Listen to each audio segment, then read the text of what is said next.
Hello, you're turning on the English news from Quảng Nam radio and newspaper and radio television. I'm Lena and here are the headlines. Provincial leaders conducted field inspection of ginseng growing areas.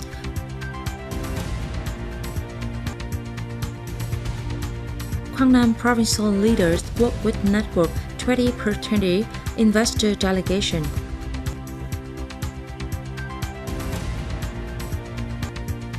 Korean Business Association awarded scholarship to underprivileged students.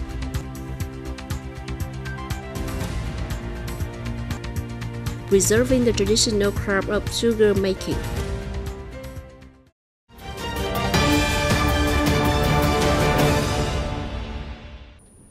Recently, Mr. Lương Nguyễn Minh Triết, Secretary of the Quảng Nam Provincial Party Committee, led the provincial delegation to conduct a field inspection of the ginseng cultivation area in Nam Trà My district.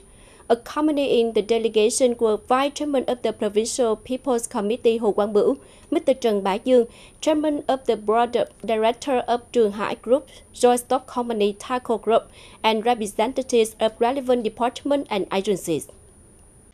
As of now, the total planned area for Ngọc Linh ginseng development in Nam Trà My district is 15,568 hectares.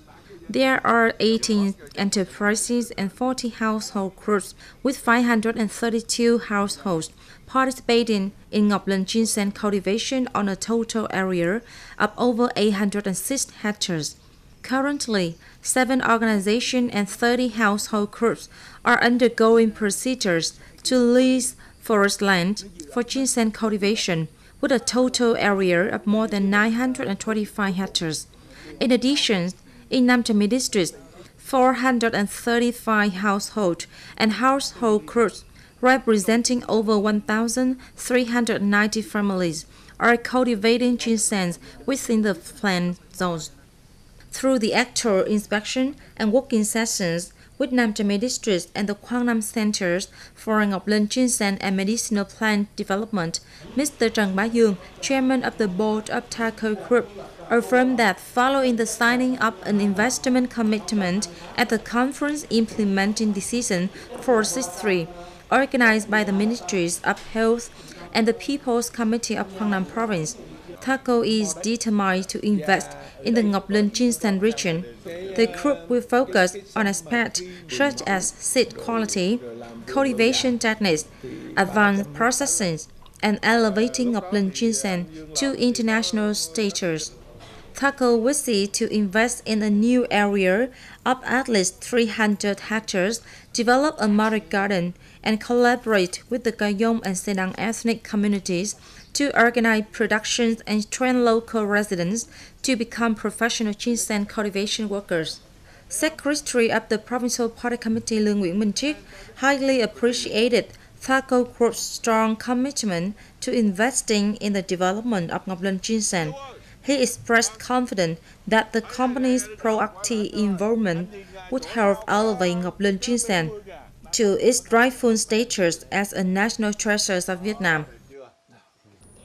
On the morning of May 27, Mr. Trần Nam Hùng, Vice Chairman of the Quảng Nam Provincial People's Committee, together with leaders of relevant provincial departments and agencies, held a reception and working session with the investor delegation from the Network 2020 community and individual joint stock company to discuss investment opportunities in Quảng Nam. At the meeting, Vice Chairman Trần Nam Hùng welcomed the interest and efforts of Network 2020 in seeking cooperation and investment opportunities in Quảng Nam. He provided an overview of the province's potential, strengths, and development prospects.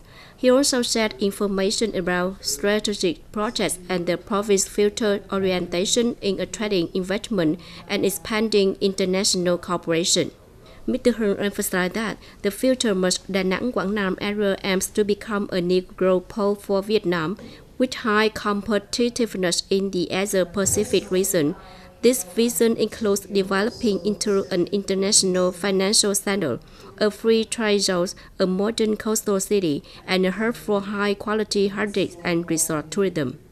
Currently, Quảng Nam has 205 active FDI projects, but American enterprises are still underrepresented, with only 6 companies operating in the industrial and service sectors. Mr. Trần Nam Hưng expressed his hope that more U.S. business would invest in Quảng Nam and pledged to continue supporting and improving the investment environment to foster the development of the FDI business community. During the working session, the Network 2020 delegation, which include investors, experts, and entrepreneurs from various countries, emphasized that Quảng Nam is becoming a strategic investment destination for U.S. businesses thanks to its favorable geographical location, increasingly modern infrastructure, and attractive investment policies. They expressed interest in exploring investment conditions in supporting industry, renewable energy, high technology, logistic infrastructure, human resource training, entrepreneurship, intellectual property, development orientation, and enterprise support mechanism in Quảng Nam. During a working visit to Truyen district, a delegation of leaders from Nông Cống district, led by Mr. Nguyễn Lợi Đức, Secretary of the District Party Committee and Chairman of the District People's Council, held a working session with leaders of Truyen district. At the meeting, Truyen district leaders provided an overview of the district's socio-economic development over the past year and in the first quarter of 2025. Notable achievements include the district's economic growth rate, infrastructure development, and the implementation of key projects in the eastern region, especially in South Hội An. The district also shared its major strategic orientation and upcoming solutions. Nông Cống district leaders congratulated Truyen on its recent achievements and shared updates about their own locality. In the first quarter of 2025, Nông Cống saw growth in trade and service activities, with consumer goods generally meeting public demand. The district total export value was estimated at $58.729 million, reaching 23.5% of the annual plan and 96.4% compared to the same period last year. State bauxite revenue in the district for the first quarter of 2025 were estimated at 150 billion Vietnam dong. Additionally, 17 new enterprises were established district-wide. On this occasion, Nông Cống district of Thanh Hóa province donated 160 million Vietnam dong to support the construction of 2 Great Solidarity houses in Truyen district.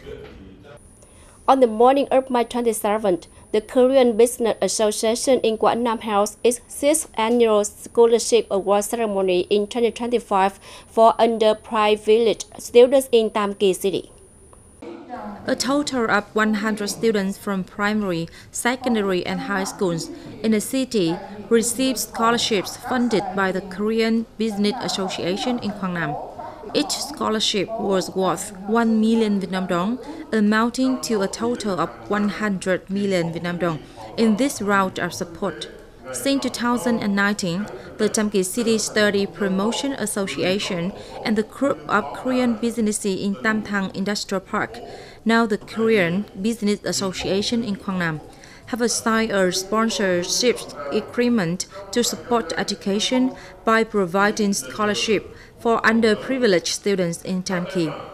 Overseas scholarship rounds, the Korean Business Association has awarded a total of 733 scholarships with a combined value of 600 million Vietnam dong. This initiative aims to encourage and motivate students to overcome their difficult circumstances, excel in their studies, and continue their educational journey with confidence.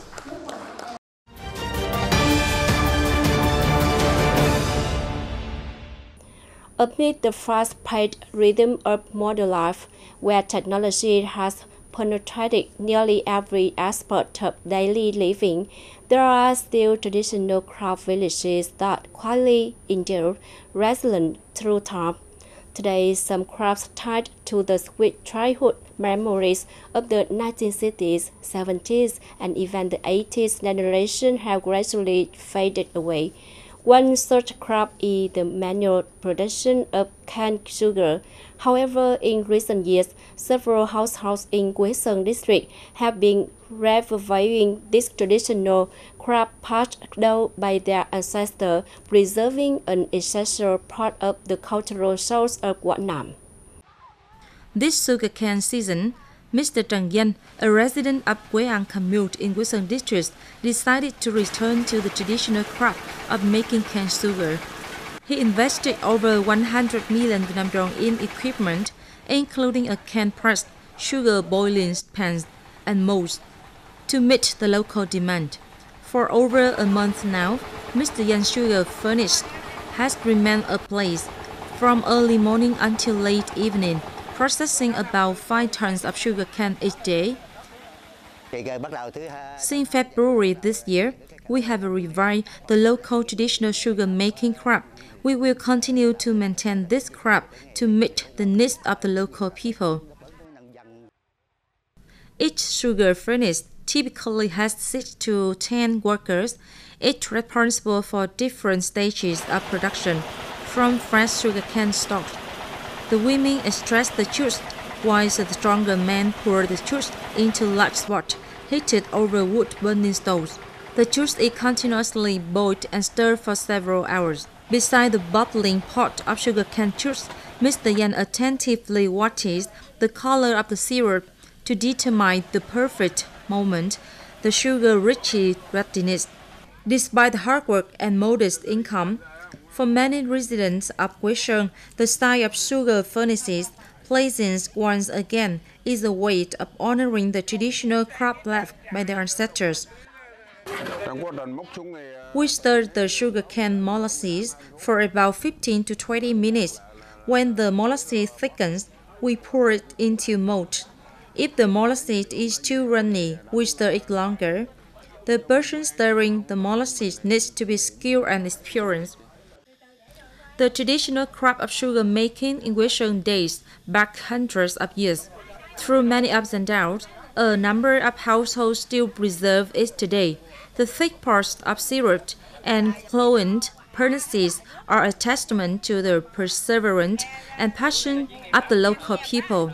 These days, many locals bring sugarcane to the furnaces, while visitors from near and far come to experience the taste of sugarcane syrup paired with peanuts and rice paper.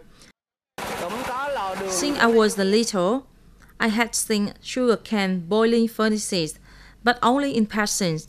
This time, I had a chance to witness the traditional sugarcane boiling process firsthand. The molds used to extract the sugar here are also quite different from those in other places. We have diversified the types of sugar derived from sugarcane. The key point is that we have met the needs and preferences of consumers. From the sugarcane fields, through the diligent hands of skilled workers, the sweetness of nature is crystallized into simple blocks of sugar. The traditional cane sugar craft in Quảng, a modest trait among the many heritage crafts of Quảng Nam, carry with it the flavor of home, the sweetness of memory, and a deep love for the homeland. We had to wrap up our news for today. Please stay updated with the latest news by following us on social media and visiting our website qrt.vn. Thank you for joining us and see you next time.